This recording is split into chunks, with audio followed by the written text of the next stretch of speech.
business profile. All right, let's get your logo in there.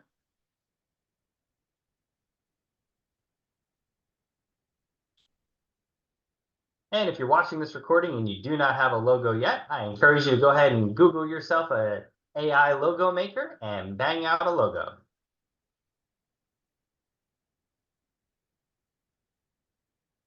ChatGPT is where I got mine from.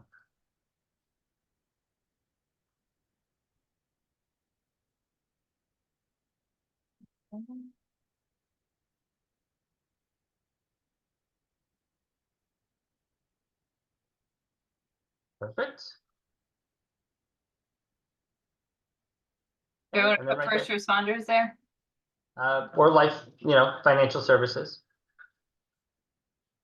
Yep, life insurance agency. Yeah. All right. Update information. There you go. Couldn't find name, record pointing to Cintron agency link. It's okay.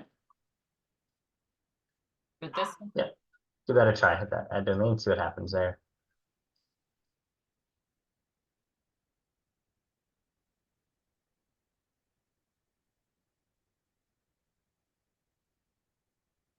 Okay, and then once that's done, we're just going to go through here.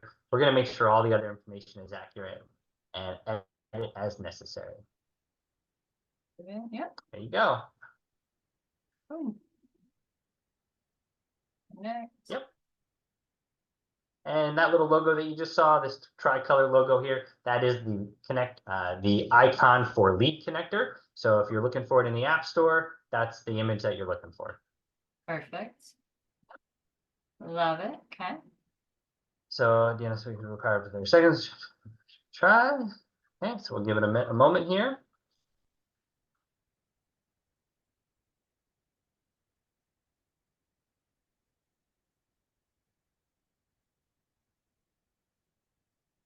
We're just moving right along, aren't we, Misty? We are.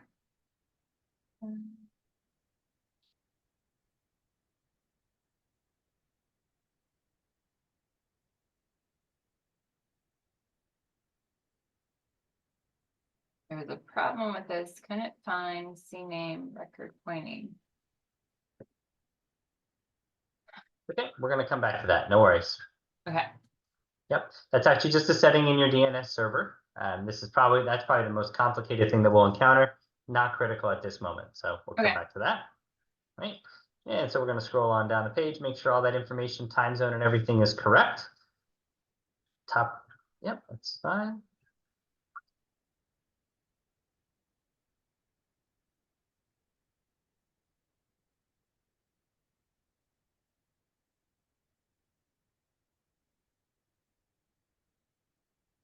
Perfect. Skip it. Actually, I'll come back to all that. Yeah. Yep. All right. So we're going to record a voicemail here. This is what people are going to hear when they get your voicemail. When they call in, this is what they're going to hear. So if you haven't already done it, your computer most definitely has a voice recorder. Go ahead and record your message, and then you'll upload it there. So do I click right here? No, where do I do that at? Do you have a recording already built, like a voicemail recording? No. Okay, so you can do that now, or we can do that later. Once you have the document, you would just click that upload MP3 WAV file, and then you would just upload that recording. Where would I go to record that? So on your computer, you're using a Windows device, yeah?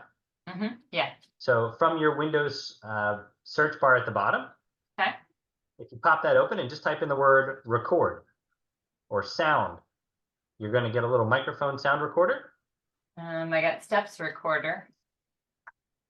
Record when I record a game. Record. Sound recorder. That's the one. Okay. Yeah, open that. All right, and I'll do that. Yep. Later. Yep. So you can record a voicemail. Hey, hey, sorry we missed your call. This is Misty with the Cintron agency. We'll get back to you as soon as we can. Please leave your name, number, something to that effect, right? something, make sure you leave a little disclaimer. You cannot bind or cancel coverage in a voicemail, right? Just like anytime you've called an insurance agency, there's that little disclaimer. Make sure that you give that disclaimer. Otherwise, people will be calling you, telling you they want something or don't want something, and it's not good enough. All right. So make sure you have that in there, right? So people know that that's not going to work, right? And then over here on the right, make sure you are not allowing duplicate opportunities. Yep, hold on. Yep.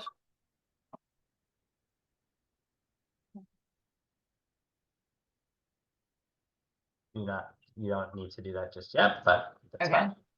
Yeah. So if you're going to have somebody else logging in, you might want to have an authorized representative, but you don't need to list them. Gotcha. Okay. Yep. You're welcome to, of course. Right, I'll come back to all that. You're good. Take your time. And then what am I doing with this? So right there, you see where it says verify email. There's two right there. Validate phone numbers when first SMS is sent to new contact. Click on that. Validate phone number, okay. Yep, verify. Yep. All right. And then right here,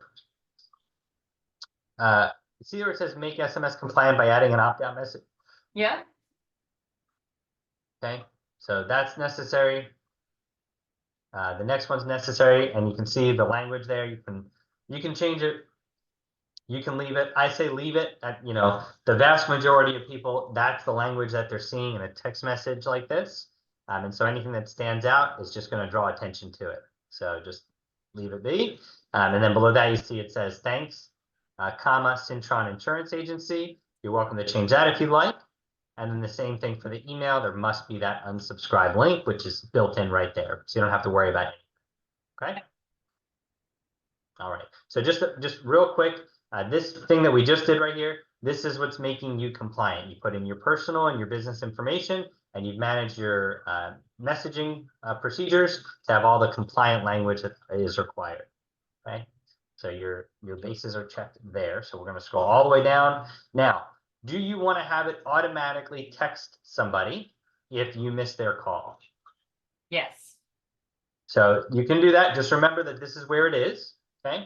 Because you may find that it's too much. You may rather have an automation than have this broad spectrum missed call text back. This will always send a text if you miss a call. Okay. So what do you have on yours? Do you have that or no? So in the beginning, I did this as a catch-all, as a safety measure, so that everybody was responded to. And then as I got comfortable with the way it was working, I turned it off and modified it. So if you're new and you're not sure how it's going to work, I would turn it on just so you can see how that function is, and then you can modify it later if you need to. Perfect. Okay. So just take a look at that message right there.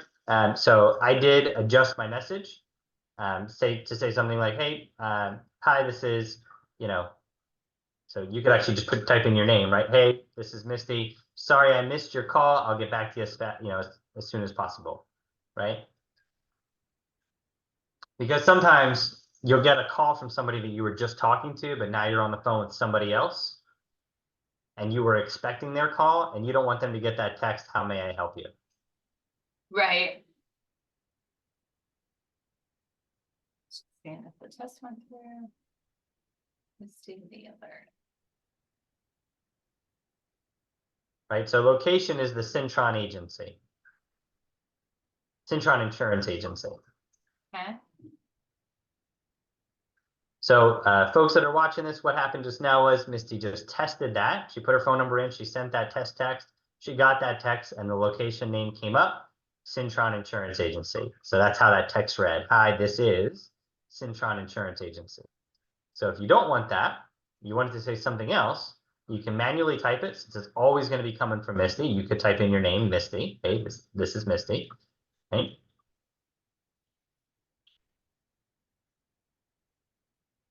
So I would type in my name. Remove all that parentheses right there. Yep, all that, and then type in Misty. Put a little comma. Yep. Saw that just missed your call.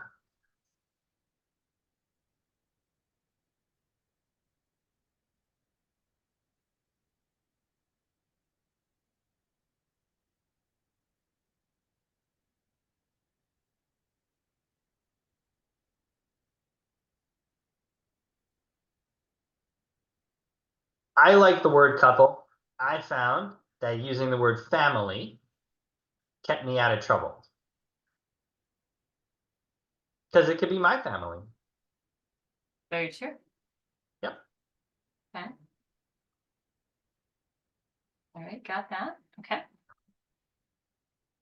All right, so once that's saved, and we're going to come back over here to the left, we're going to click on My Profile. Okay. Yep. Perfect.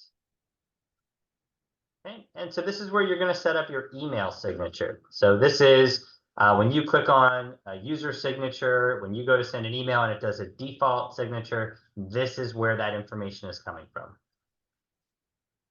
Perfect. Okay. I can add that. So I believe what Misty's doing right now is she's heading on over to her Gmail and she's going to pull her signature format. She's going to copy the whole thing and she's going to paste it right into there. I'll do that later because I'm debating on whether I'm going to put mine or Jason's. Okay, well, this particular profile is set up as you. Right. So but yeah, I can always change the name. we can add Jason as a user to your account if you'd like. Yep. But so this will be your signature. So yeah, and I'm actually probably going to just turn around and change it as to him because right now he's the one that has all the contracting. okay, very good. So then we can certainly come back to that. All right. And so then below that are some integrations, and these are things that you can integrate if you'd like to. You can connect your Zoom, your Outlook, and then if you're an Apple user, your iCalendar. Now, interestingly, you had a calendar before, and that was a booking calendar. Okay, the calendar to your right is your availability calendar.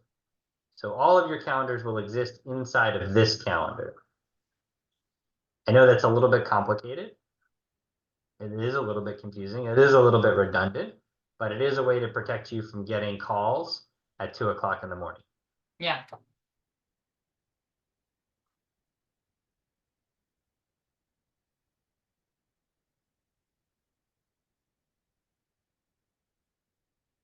Exactly. So with this one, I do tend to put my hours a little bit broader, including Saturdays, so that people can reach me and I get those messages when they send them, as opposed to when my business opens next.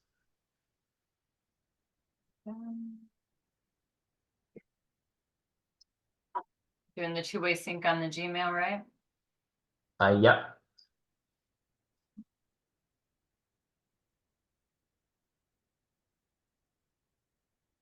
All right, and go ahead and hit that connect button. Let's make sure that works. Nope, sorry, below that. Below the Gmail to the right, there you go.